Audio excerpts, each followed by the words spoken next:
Chapman told us Marco Giustarini has a very awkward style. Chapman said, I cannot sit back and leave myself open to his looping punches. Round number one. Stepping in immediately. Purple and black trunks is the Italian Marco Giustarini. Black and silver trunks into the canvas goes the Welshman, Dan Chapman. That's really slipped immediately by the American referee, Andrew Glenn. Rightly so. Chapman got so low, off balance. You can see Giustarini, true to his word, he's coming for the knockout. And from Chapman, being pressured, you see the high elbow feints and blocks in the mid-range of Giustarini. You can see the way Chapman... Counter left, and there goes to the canvas. Dan Chapman on the clean knockdown. And that wasn't a mistake, that wasn't a slip, that was a knockdown. Mandatory 8 count. Given to the Welshman, Dan Chapman, by Andrew Glenn. Till Chapman's fine, he's caught him, and let's see what he does next if he tries to get that back immediately. Chapman off the canvas, immediately to the mid-range. Stalking pressure now for Dan Chapman.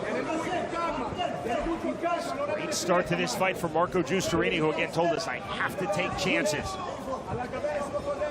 Giustarini continuing to show those high elbow blocks. Right hand not getting through from Chapman. Chapman level change. 50 seconds remaining round one. Chapman looking to land that hard right hand in the body. That'll set up the upstairs later, see if he can throw a couple more straight rights to the body. Chapman, such a believer in his speed, as Giustarini talked to us about in our fighter meeting, does this. Comes forward, chin out, hands low. That's fully by design to bait into his opponent. It's the massive confidence of Dan Chapman. And just like you saw that situation, pull back just enough as he's pulling through a jab. Knows range, knows distance, knows timing. Step in uppercut of Giustarini. There's another body shot. He's setting that up. He's going to turn that upstairs eventually. Final seconds, round number one, but a big round number one for the Italian Marco Giustarini, dropping Dan Chapman. Overhand right, that's blocked. 1-2, that's blocked. It's really a punch after the bell from Giustarini. We move to round two. And that was a huge confidence booster for Giustarini. He knows he can land punches. He knows he can do damage. Both guys landed. Giustarini's right hand did the damage.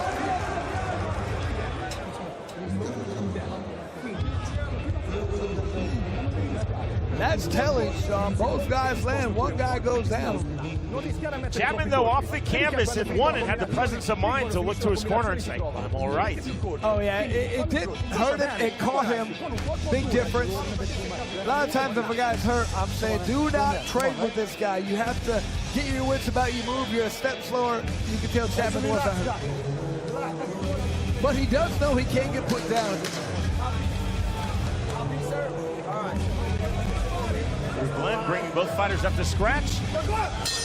Round two. Forward pressure to start the second round from Marco Giustarini. Naked right hand from Chapman. Chapman, a big right hand! We might be dead, we are! The come from behind win with claps for Dan Chapman. It was just a matter of time he caught him. And that was a nasty knockout. So I talked about earlier, maybe we had knockout tonight, maybe not. It's up for grabs at this point.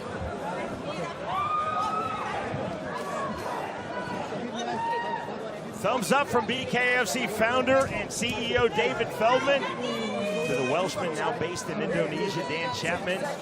Chapman now 2 wins in BKFC, and he is 7-1 overall in the sport of bare knuckle fighting. And you talked about it earlier, Sean, the way he got knocked down and he looked up and said, I'm fine, calm down, relax. I don't need this, we're fine. And once again, Chapman just looking phenomenal, showing what he has. Dealt with adversity. I love it when people get up on canvas. He did so. He didn't waver.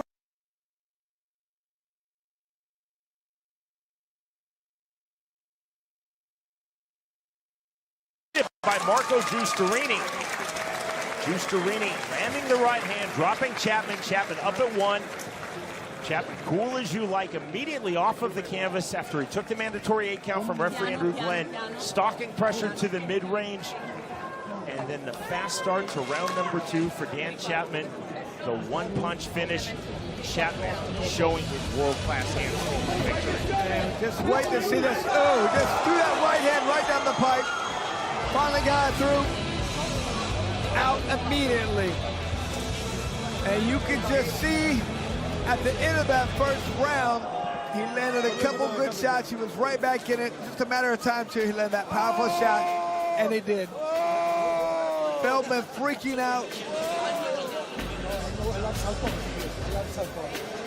Feldman, like myself, loves seeing somebody deal with adversity, get dropped, get back up. And to win the way he did in that manner of a nasty knockout, even better. The BKFC ring is designed with the breakaway bottom rope, and you saw it. Full effect, full display there on the knockout. When I was a low level, I tried hard. I'm a low level pro boxing referee on the Midwest circuit. I attended the great Mills Lane's course. One of the first things I absorbed was always check the bottom rope for slack. That's exactly why you have slack in the bottom rope in boxing and in the sport of bare knuckle fighting. I mean, Sean, we thought of everything. Come on. And I thought you were going to say the great Mills Lane said, watch how a guy falls. Same thing there. The way he fell, no reason to count fights over. I learned that from John McCarthy, who's watching at home tonight in Tennessee. Here's Jeff Houston. Ladies and gentlemen, our referee in charge of the action, Andrew Glenn, steps in calling a stop to this fight at 8 seconds, round number 2. For your winner, by KO, Dan Indian Spice Chapman. What a performance for Chapman. Came out quickly that second round.